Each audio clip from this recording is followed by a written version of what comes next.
जय श्री राम जी भक्तों, आज आप सुनेंगे श्री रामचरितमानस जी के अयोध्या कांड का 132 नंबर का दोहा। जैसा कि आप हर दिन 3 दोहा सुनते हैं और इसके अंदर जितनी चौपाइयाँ आएंगी सारी चौपाइयों को अर्थ के साथ सुनाऊंगी।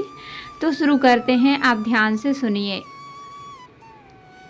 हम आरंभी हरि कथा तुम निर्वाहन आय सुहासन लीजिए सुनहु वीर हनुमान सियावर रामचंद्र की जय। बोलो बजरंगबली की जय, बोलो सब देवी देवों की जय। विष भरण पोषण कर जोई ताकर नाम भरत अस होई। चित्रकूट महिमा अमित कही महामुनि गाय आय नहाए सरित बरसिया समेत दो भाई। सिया राम। विष भरण पोषण कर जोई ताकर नाम भरत अस होई। रघुबर कहउ लखन भल घाटू करहु कतहु अब बाहर ठाटू। लखन दीख पय उतर करारा चहु दिस फिर धनुष जिमि नारा। नदी पनच सर समदम दाना सकल कलुष कलिसाउज नाना। चित्रकूट जनु अचल अहेरी चुकई न घात मार मुठ भेरी। अस कही लखन ठाऊ देखरावा थलु बिलो की रघुबर सुख पावा। रम्यु राम मनु देवन जाना चले सहित सुरथपति प्रधाना। कोल की रात बेस सब आए रचे परन त्रन सदन सुहाए।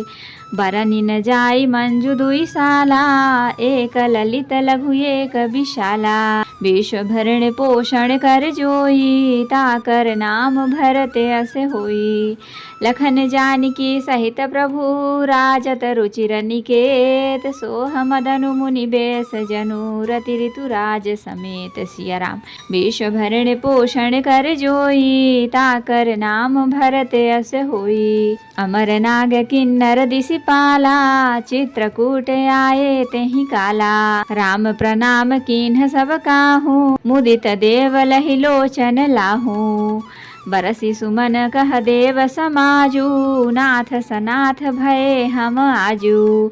करि बिनती दुख दुसह सुनाए हरसित निज निज सदन सिधाए। चित्रकूट रघुनंदनु छाये समाचार सुनि सुनि मुनि आए। आवत देखि मुदित मुनि वृंदा कीन्ह दंडवत रघुकुल चंदा। मुनि रघुवर हिलाई उर लेहि सुफल होन हित आशीष देहि।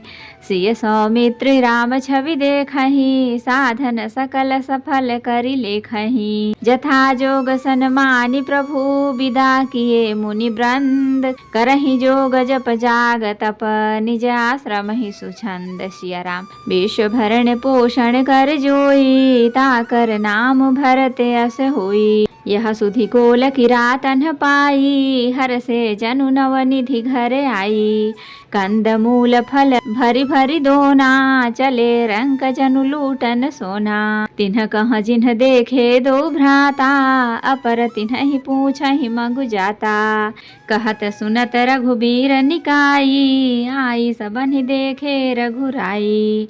करहि जोहारु भेंट धरि आगे प्रभु ही बिलो कहीं अति अनुरागे। चित्र लिखे जनु जहाँ तहाँ ठाढ़े पुलक शरीर नयन जल बाढ़े। राम स्नेह मगन सब जाने कहि प्रिय बचन सकल सन माने।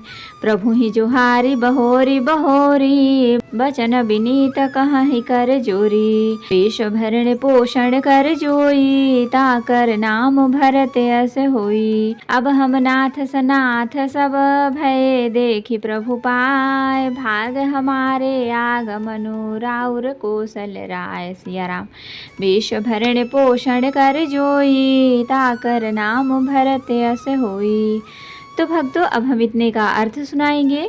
महामुनि वाल्मीकि जी ने चित्रकूट की अपरिमित महिमा बखान कर कही। तब सीता जी सहित दोनों भाइयों ने आकर श्रेष्ठ नदी मंदाकिनी में स्नान किया।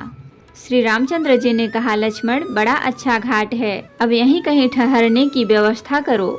तब लक्ष्मण जी ने पयस्विनी नदी के उत्तर के ऊंचे किनारे को देखा और कहा कि इसके चारों ओर धनुष के जैसा एक नाला फिरा हुआ है। नदी मंदाकिनी उस धनुष की प्रत्यंचा डोरी है और समदमदान बाण है। कलयुग के समस्त पाप उसके अनेकों हिंसक पशु रूप निशाने हैं। चित्रकूट ही मानो अचल शिकारी है, जिसका निशाना कभी चूकता नहीं और जो सामने से मारता है। ऐसा कहकर लक्ष्मण जी ने स्थान दिखलाया। स्थान को देखकर श्री रामचंद्र जी ने सुख पाया। जब देवताओं ने जाना कि श्री रामचंद्र जी का मन यहाँ रम गया, तब वे देवताओं के प्रधान थवई मकान बनाने वाले विश्वकर्मा को साथ लेकर चले। सब देवता कोल भीलों के वेश में आए और उन्होंने दिव्य पत्तों और घासों के सुंदर घर बना दिए। दो ऐसी सुंदर कुटिया बनाई जिनका वर्णन नहीं हो सकता। उनमें एक बड़ी सुंदर छोटी सी थी और दूसरी बड़ी थी। लक्ष्मण जी और जानकी जी सहित प्रभु श्री रामचंद्र जी सुंदर घास पत्तों के घर में शोभायमान हैं, मानो कामदेव मुनि का वेश धारण करके पत्नी रति और वसंत ऋतु के साथ सुशोभित हों। उस समय देवता नाग किन्नर और दिग्पाल चित्रकूट में आए और श्री रामचंद्र जी ने सब किसी को प्रणाम किया। देवता नेत्रों का लाभ पाकर आनंदित हुए। फूलों की वर्षा करके देव समाज ने कहा, हे नाथ, आज आपका दर्शन पाकर हम सनाथ हो गए। फिर विनती करके उन्होंने अपने दुसह दुख सुनाए और दुखों के आश्वासन पाकर हर्षित होकर अपने अपने स्थानों को चले गए। श्री रघुनाथ जी चित्रकूट में आ बसे हैं। यह समाचार सुन सुनकर बहुत से मुनि आए। रघुकुल के चंद्रमा श्री रामचंद्र जी ने मुदित हुई मुनि मंडली को आते देखकर दंडवत प्रणाम किया। मुनि गण श्री रामचंद्र जी को हृदय से लगा लेते हैं और सफल होने के लिए आशीर्वाद देते हैं। वे सीता जी, लक्ष्मण जी और श्री रामचंद्र जी की छवि देखते हैं और अपने सारे साधनों को सफल हुआ समझते हैं। प्रभु श्री रामचंद्र जी ने यथा योग्य सम्मान करके मुनि मंडली को विदा किया। श्री रामचंद्र जी के आ जाने से वे सब अपने अपने आश्रम में सब स्वतंत्रता के साथ योग, जप, यज्ञ और तप करने लगे।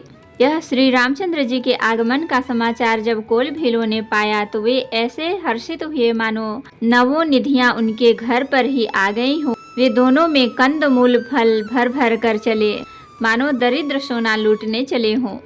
उनमें से जो दोनों भाइयों को पहले देख चुके थे, उनसे दूसरे लोग रास्ते में जाते हुए पूछते हैं।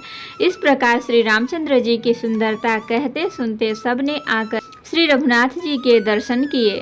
भेंट आगे रखकर वे लोग जोहार करते हैं और अत्यंत अनुराग के साथ प्रभु को देखते हैं। वे मुग्ध हुए, जहाँ के तहाँ मानो चित्र लिखे से खड़े हैं। उनके शरीर पुलकित हैं और नेत्रों में प्रेम आश्रुओं के जल की बाढ़ आ रही है।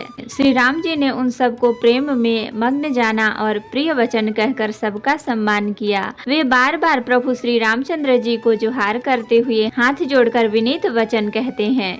हे नाथ प्रभु, आपके चरणों का दर्शन पाकर अब हम सब सनाथ हो गए। हे कौशलराज, हमारे ही भाग्य से आपका यहाँ शुभ आगमन हुआ है। तो भक्तों, आज के लिए इतना ही। कथा विसर्जन होत है, विदा हो हनुमान। राम लखन सीता सहित सदा करहु कल्याण। कहूँ दंडवत प्रभु सना, तुम ही कहूँ कर जोर। बार बार रघुनाथ कहीं सुरत करायहु मोर। नाथ एक वर मांगेहु, सोई कृपा कर देहु। जन्म जन्म प्रभु पद कमल, कबहु घटे जनि नेहु। सियावर रामचंद्र की जय, बोलो बजरंगबली की जय, बोलो सब देवी देवों की जय। तो भक्तों, अगर वीडियो पसंद आई हो तो लाइक करें, शेयर करें, कमेंट करें और सब्सक्राइब भी कर लें, ताकि मेरी हर वीडियो आपको आसानी से मिल सके। जय श्री राम जी भक्तों, आपका दिन शुभ हो।